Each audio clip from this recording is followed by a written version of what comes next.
Hello student, आज हम करते हैं क्लास 10th में जो मॉडल टेस्ट पेपर आया उसका सॉल्यूशन।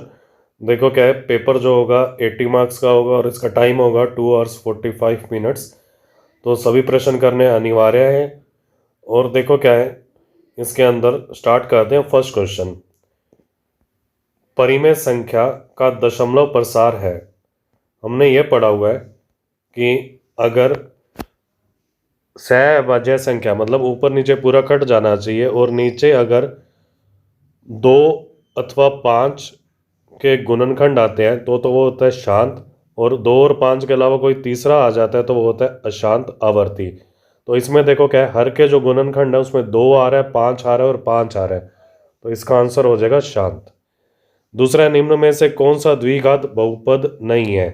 द्विघात बहुपद होता है जिसमें x की सबसे बड़ी पावर 2, तो इसमें डी ऑप्शन है, इसमें x की पावर 3 है, तो ये त्रिघात बहुपद है। तो तीसरा है, निम्न रैखिक समीकरण युग्म के हल हैं।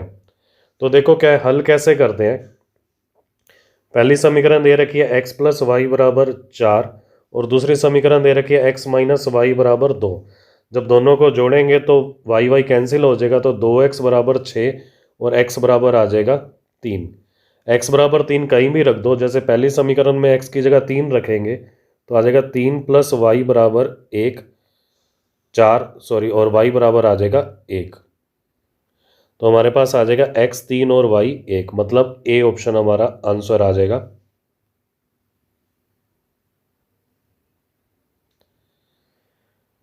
x 3 y 1। दूसरा क्या है कि ऑप्शन भर के भी देख लिया करो, जो ऑप्शन दोनों समीकरणों को संतुष्ट करता है। जैसे x की जगह 3 रखें 3 और y की जगह 1, तो 3 प्लस 1 4, 4 बराबर 4 आ रहा है। और दूसरी समीकरण में रखें 3 माइनस 1, तो 2 बराबर 2 आ रहा है। इस टाइप से भी हम कर सकते हैं। फोर्थ है, निम्नलिखित में से द्विघात समीकरणों को हल करने की एक विधि है। तो देखो क्या है, हम गुणनखंड विधि से भी हल करते हैं और पूर्ण वर्ग विधि से भी करते हैं, द्विघात सूत्र से भी करते हैं। तो ये आ जाएगा अप्रोक्स सभी। समांतर श्रेणी का प्रथम पद और सारवंतर क्या होगा। तो प्रथम पद तो इसके अंदर है 4 और सारवंतर होता है a2 माइनस a1, तो 10 माइनस 4 सारवंतर आ जाएगा 6। तो आंसर आ जाएगा 4,6, बी ऑप्शन आंसर आ जाएगा। 3.5 सेमी त्रिज्या वाले वृत्त का व्यास होगा। जो व्यास होता है ना वो त्रिज्या का दुगना होता है, तो 3.5 को अगर 2 से गुना कर दें तो हमारे पास आ जाएगा 7। ठीक है, तो 7 सेंटीमीटर। सातवां है, बिंदु कौन से चतुर्थांश में है। हमने ये पढ़ा हुआ है कि जो पहले चतुर्थांश है ना तो उसमें दोनों ही प्लस होते हैं, दूसरे चतुर्थांश में होता है माइनस कोमा प्लस, तीसरे चतुर्थांश में दोनों माइनस होते हैं और चौथे में होते हैं प्लस कोमा माइनस। तो यह माइनस कोमा प्लस -3,5, तो आंसर आ जाएगा बी द्वितीय चतुर्थांश में। आठवां है, tan 45 और कोट 45 का मान क्या होगा। tan 45 का मान 1 होता है, कोट 45 का मान भी 1 होता है, तो आंसर आ जाएगा 2। नेक्स्ट हमारे पास है कोस 90 माइनस 48। तो कोस 90 माइनस थीटा, ये हमारे पास फॉर्मूला है। कोस 90 माइनस थीटा होता है साइन थीटा, तो कोस 90 माइनस 48 हो जाएगा साइन 48। 10वां क्वेश्चन है, निम्न में से कौन सा एक माध्य का सूत्र नहीं है। तो देखो क्या है, इसके सिग्मा एक्स बटे एन ये माध्य का सूत्र होता है और सी भी माध्य का सूत्र होता है। ये तो होता है वर्गीकृत के लिए, और ये होता है जब संख्याएं दे रखे हैं उसके लिए।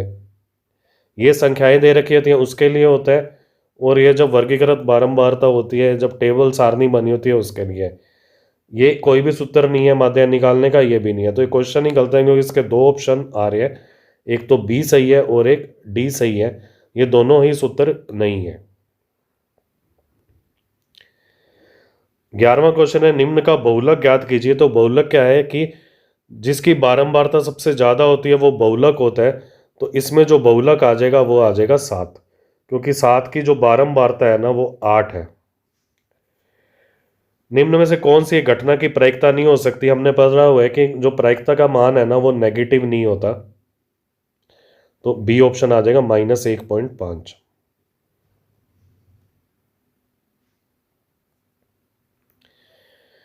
रिक्त स्थानों की पूर्ति करो। यदि a1 बराबर a2, b1 बराबर b2, c1 बराबर c2 तो समीकरण निकाय के हल अनंत होते हैं।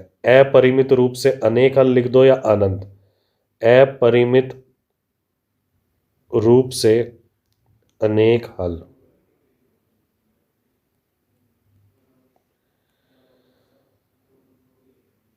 नेक्स्ट है समांतर श्रेणी का सातवां पद क्या होगा। इसमें देखो क्या है कि a का मान तो है 10 और d का मान होता है a2 माइनस a1। 8 माइनस 10 ये आ जाएगा माइनस का 2। हमने सातवां पद निकालना है तो a 7 होता है a प्लस 6d। तो a का मान तो 10 है 6 और ब्रैकेट में मैं रख देता हूँ -2 तो आ जाएगा 10 माइनस 12। आंसर आ जाएगा माइनस का 2। किसी बाह्य बिंदु से वृत्त पर कितनी स्पर्श रेखाएं खींची जा सकती हैं। ठीक है, तो इसका आंसर होता है वृत्त पर स्पर्श रेखाएं जो खींची जा सकती हैं वो होती हैं 2।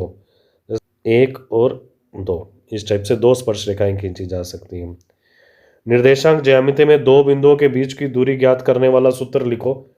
तो सूत्र होता है x2 माइनस x1 की पावर 2 प्लस y2 बटे y1 माइनस y1 की पावर 2 और सबके ऊपर अंडर रूट। अगले में इसका फॉर्मूला लिखना है तो साइन 90 माइनस थीटा होता है कोस थीटा।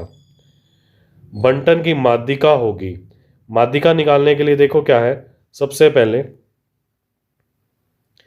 हम इसको बढ़ते हुए क्रम में लिखेंगे आरोही क्रम में। तो सबसे पहले आ जाएगा 3 फिर 4 फिर 5 6 7 8 9। अब टोटल ये 7 संख्याएं हैं। ठीक है, तो n का मान आता है 7। अगर विषम होता है ना, मतलब ये विषम है 7, तो बीच वाली संख्या है ना वो माध्यिका होगी। तो इसकी माध्यिका है 6। ठीक है, इसके बाद अति लघुरात्मक प्रश्न है। दो संख्याओं का गुणनफल 180 है और HCF 3 है तो LCM निकालना है। HCF दे रखा है 3, LCM हमने निकालना है। तो फॉर्मूला होता है HCF गुना LCM बराबर गुणनफल, दो संख्याओं का गुणनफल। HCF तो है 3 और LCM हमने निकालना है, गुणनफल है 180। तो LCM आ जाएगा 180 बटे में 3, तो ये आ जाएगा 60। नेक्स्ट है x माइनस 2 से भाग देने पर शेषफल ज्ञात कीजिए। तो हम क्या करेंगे, समीकरण में ना x की जगह 2 रख देंगे तो जो आंसर आता है ना वो शेषफल होता है। तो आ जाएगा 4 प्लस 6 प्लस 1, तो शेषफल आ जाएगा 11। 2 इसलिए रखा है x माइनस 2 को 0 के बराबर कर देंगे तो x का मान आ जाएगा 2। तो 2 रखने से हमारे पास ये आ गया। दो चर वाले समीकरण निकाय का हल अद्वितीय होने की शर्त लिखिए। तो अद्वितीय होने की शर्त है a1 बटे a2 बराबर नहीं है b1 बटे b2।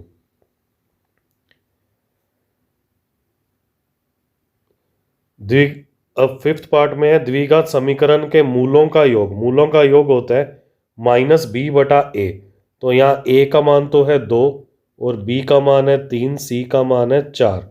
जो मूलों का योग होता है, मूलों का योग ये होता है -b बटा a, तो -3 बटे 2। द्विघात समीकरण के मूल ज्ञात करने के लिए श्रीधराचार्य सूत्र लिखिए। तो अगर जैसे द्विघात समीकरण है ax² plus bx plus c बराबर 0, तो धराचार्य सूत्र होता है -b plus minus under root b² minus 4ac बटे में 2a। किसी वृत्त की त्रिज्या और उस पर खींची गई स्पर्श रेखा के मध्य कोण कितना होता है। तो ये कोण होता है 90 डिग्री। आठवां पार्ट है निर्देशांक 4,3 के भुज और कोटि लिखिए। जो भुज होता है ना वो x का मान होता है पहला निर्देशांक 4 और कोटि जो होती है वो दूसरा निर्देशांक होता है, कोटि का मान है 3। नौवां है मान ज्ञात कीजिए कोस 30 माइनस साइन 60। तो कोस 30 का मान होता है अंडर रूट 3 बटे 2 और साइन 60 का मान भी होता है अंडर रूट 3 बटे 2। तो सेम में से सेम माइनस हो गया तो आंसर आ जाएगा 0। साइन 3x बराबर 1 है तो x का मान ज्ञात करो। तो जब त्रिकोणमिति वाली सारणी देखते हैं तो एक जो होता है ना साइन 90 पर होता है, तो 3x बराबर आ जाएगा 90, x बराबर आ जाएगा 90/3, तो x का मान आ गया 30 डिग्री। 10, 12, 8, 7, 13 का माध्य ज्ञात करो। तो माध्य निकालने का फॉर्मूला है संख्याओं का योग। ऊपर आ जाएगा 10 + 12 + 8 + 7 + 13, और बटे में संख्याएं कितनी है वो आ जाएंगी 5। तो 10 और 12 होते हैं 22, और 8 30, और 7 37, और 13 50। 50/5, तो आंसर आ जाएगा 10। यदि एक सिक्के को एक बार उछाला जाता है तो चित्त और पट आने की संभावना क्या होगी? तो चित्त आने की संभावना होगी 50%, मतलब 1/2 होती है संभावना, मतलब प्रायिकता, और पट आने की भी 1/2 होती है, मतलब 50%। ठीक है, तो आंसर आ जाएगा 1/2, 1/2। इस तरह से आपने इसका भाग ए कंप्लीट करना है। भाग ए में टोटल 3 क्वेश्चन है। 3 क्वेश्चन में 30 क्वेश्चन एक एक नंबर के आए हैं। फर्स्ट क्वेश्चन में तो आए थे 12 MCQ, फिर दूसरे में 6 फिल इन द ब्लैंक्स, और फिर तीसरे क्वेश्चन में 12 आए हैं एक एक नंबर के शॉर्ट आंसर टाइप क्वेश्चन। ठीक है, इस टाइप से आपने प्रैक्टिस करनी है।